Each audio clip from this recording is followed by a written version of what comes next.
Mon ambition, c'est de réussir la transition énergétique depuis les énergies fossiles vers les énergies renouvelables en développant un vecteur d'énergie sûr et efficace basé sur l'hydrogène.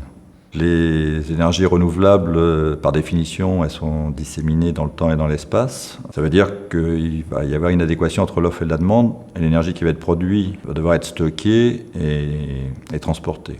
Il faut donc des vecteurs d'énergie propres pour répondre à ces besoins. Et l'hydrogène est un excellent vecteur de l'énergie puisque c'est un gaz qui est non toxique, c'est un gaz propre et qui a des propriétés énergétiques très intéressantes puisque l'hydrogène a une densité massique d'énergie 3 fois supérieure à celle des hydrocarbures.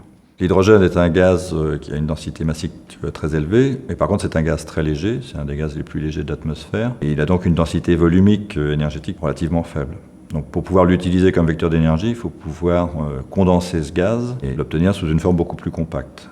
Alors il y a des méthodes physiques assez classiques comme la compression à haute pression jusqu'à 700 bars ou la liquéfaction à très basse température jusqu'à moins 253 degrés C. Mais ces conditions sont assez difficiles à réaliser, la très basse température et la trop haute pression. Et les matériaux sur lesquels je travaille, qui sont des étoures métalliques, permettent de stocker cet hydrogène sous forme solide, dans des conditions de pression et de température proches de l'ambiance, donc dans des conditions de sécurité très bonnes par rapport à la haute pression et à la basse température. Ces hydrures métalliques sont considérés comme des éponges à hydrogène, c'est-à-dire qu'ils vont se comporter un petit peu comme une éponge avec l'eau. Ils vont absorber le gaz dans certaines conditions et puis désorber le gaz comme une éponge peut désorber l'eau dans d'autres conditions. En fait, ce qui régit les propriétés de ce matériau, c'est la pression d'équilibre.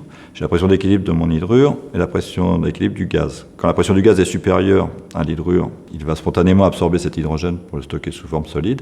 Si la pression du gaz est inférieure à la pression d'équilibre de mon hydrure métallique, il va spontanément désorber cet hydrogène qui peut par exemple alimenter une pile à combustible. Donc il existe beaucoup d'hydrures métalliques. Il y a beaucoup de métaux dans le tableau de Mendeleïev. On peut allier ces métaux pour faire une très grande variété d'alliages métalliques. Mais évidemment, dans le cadre de nos applications, puisqu'on cherche à faire des hydrures légers pour le stockage de l'hydrogène, on va travailler sur les métaux les plus légers, comme par exemple le magnésium, le titane ou le nickel.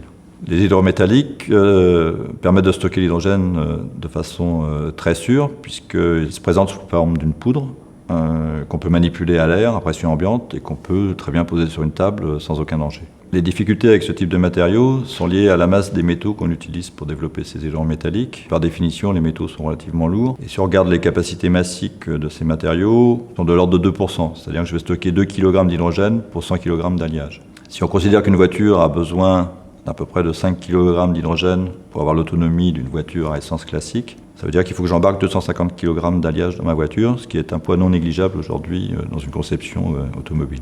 La deuxième difficulté réside dans la thermodynamique, puisque la formation d'hydrure obéit à une équation chimique et ça donne une réaction exothermique. Quand je vais stocker mon hydrogène dans mes métaux, je vais dégager une assez grande quantité de chaleur qu'il faut gérer dans le réservoir. À gérer, ça veut dire qu'il faut être capable de l'évacuer.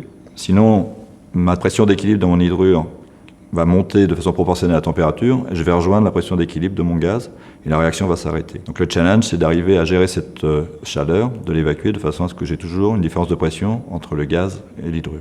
Pour développer ces hydrures métalliques, on a besoin de compétences variées. On va avoir besoin de chimistes pour définir les compositions des alliages qu'on va utiliser dans ces réservoirs. On va avoir aussi besoin de thermodynamiciens pour gérer les échanges de chaleur entre le réservoir et le matériau.